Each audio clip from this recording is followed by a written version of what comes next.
ये मर्ज़ हम सब में थोड़ा थोड़ा कुछ ना कुछ पाया जाता है। अटेंशन, उसकी जो तवज्जो होती है वो किसी एक पर मरकूज़ नहीं होती। Attention deficit disorder. बिस्मिल्लाहिर्रहमानिर्रहीम। आज हम एक लर्निंग डिसऑर्डर एडीडी को डिस्कस करेंगे। लर्निंग डिसऑर्डर से मुराद कोई ऐसा अमल होता है जो बच्चों को लर्निंग के दौरान प्रॉब्लम क्रिएट कर रहा होता है। तो उनमें से हम और भी डिस्कस करेंगे, लेकिन उनमें से एक एडीडी है, यानी अटेंशन डेफिसिट डिसऑर्डर। इसका मतलब ये होता है कि तवज्जो के इत्तेकाज़ में उस पर्सन में कमी होती है। वो पर्सन अपनी तवज्जो किसी एक काम पर कंसंट्रेट नहीं करता। थोड़ी देर में कोई और काम करता है, थोड़ी देर बाद उसको छोड़ता है, इनकम्प्लीट कोई और काम करना शुरू कर देता है, फिर उसको इनकम्प्लीट छोड़ता है, फिर कोई और काम करता है। बहुत से काम उसने संभाले होते हैं, लेकिन सारे ही इनकम्प्लीट ज़्यादातर ही। ये मर्ज़ हम सब में थोड़ा थोड़ा कुछ ना कुछ पाया जाता है। अगर हम अपने स्कूलिंग पॉइंट ऑफ व्यू से बच्चों को गौर करें कि उन बच्चों में क्या मर्ज़ होता है, ऐसे बच्चे कोई किताब खोलेंगे, होमवर्क करना शुरू करेंगे, याद करना शुरू करेंगे, उसको छोड़ देंगे, पूरा कंप्लीट नहीं करेंगे, तो दूसरा खोल लेंगे, वो काम भी छोड़ देंगे, फिर तीसरा खोल लेंगे, हो सकता है 3, 4, 5 एट अ टाइम खोले और काम कोई भी मुकम्मल ना कर लें। ऐसे शख्स में ये प्रॉब्लम, ऐसे बच्चे में, ऐसे पर्सन में, ऐसे स्टूडेंट में ये प्रॉब्लम होती है। वो मुख्तलिफ कामों को शुरू करता है, लेकिन वो मुकम्मल नहीं करता। अटेंशन, उसकी जो तवज्जो होती है वो किसी एक पर मरकूज़ नहीं होती, और वो मुख्तलिफ उसकी तवज्जो मुख्तलिफ कामों में बढ़ी होती है। ये अक्सर स्टूडेंट्स में ये मर्ज़ पाया जाता है। ऐसे मर्ज़ में जो मुब्तला बच्चे होते हैं वो अपनी कंसंट्रेशन को, अपनी तवज्जो को किसी एक जगह पर ना रखने की वजह से बहुत से सब्जेक्ट में पीछे रह जाते हैं और बहुत से मामलात में पीछे रह जाते हैं। अगर स्टूडेंट या कोई भी शख्स अपनी तवज्जो को, अपनी अटेंशन को किसी एक नुक्ते पर मरकूज़ करके, किसी एक काम पर मरकूज़ करके उसको मुकम्मल कर दी, फिर दूसरे को शुरू करे, उसको मुकम्मल कर दे, फिर तीसरे को शुरू करे, उसको मुकम्मल करे, और एक काम को पाया तकमील तक, एंड तक पहुँचाए, ये बहुत कम लोग होते हैं। और जो होते हैं वो उनके अमूर बहुत अच्छे तरीके से सारा अंजाम दे पाते हैं और उनकी लाइफ में बड़ा इस्तेहकाम आ जाता है। वापस आते हैं बच्चों की तरफ। बहुत से इस तरह के इस एडीडी का शिकार होते हैं, अटेंशन डेफिसिट डिसऑर्डर का शिकार होते हैं। एक टीचर के तौर पर, एक स्कूल हेड के तौर पर हमें ऐसे बच्चों की शनाख्त करनी होगी, हमें ऐसे बच्चों को आइडेंटिफाई करना होगा और हमें उनको गाइड करना होगा। वो बच्चे कोई भी काम जब करते हैं वो उसको तवज्जो नहीं देते, ज़रा फोकस नहीं करते, काम अधूरा छोड़ देते हैं। कोई भी काम करे उसको अधूरा छोड़ देते हैं।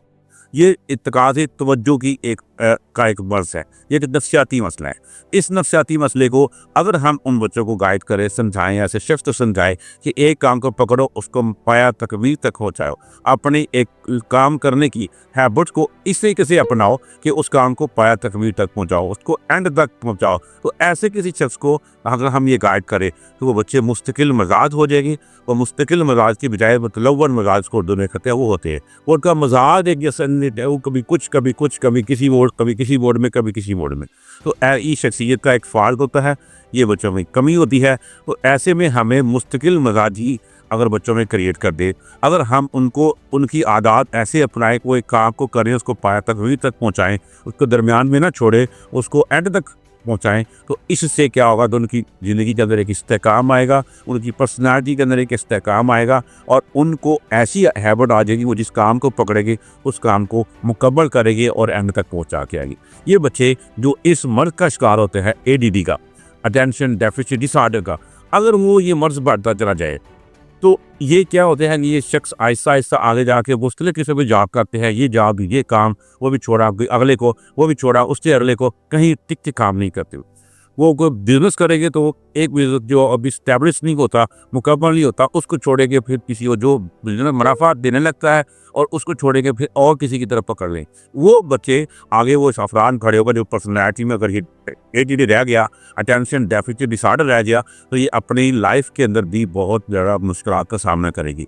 इसलिए हमें स्कूल के दौरान, हमें क्लास के दौरान, हमें बच्चों को जब पढ़ाते हैं उनके अंदर एक मुस्तकिल मिजाजी या साबित कदमी पैदा करने के लिए बहुत सी एक्सरसाइजें हैं, बहुत सी तरीक़ाकार है जो हमें वैसे टीचर, वैसे स्कूल हेड अपनाना चाहिए। हमें उनको गाइड करना होगा कि एक काम को पकड़ना है, उस काम को मुकम्मल करना है। अगर ये टीचर के अंदर ये हैबिट होगी कि जो वो इरादा लेकर आया है वो काम कर रहा है, और अपना मुकम्मल करना है, और वो बच्चों में भी आदत शिफ्ट करेगा।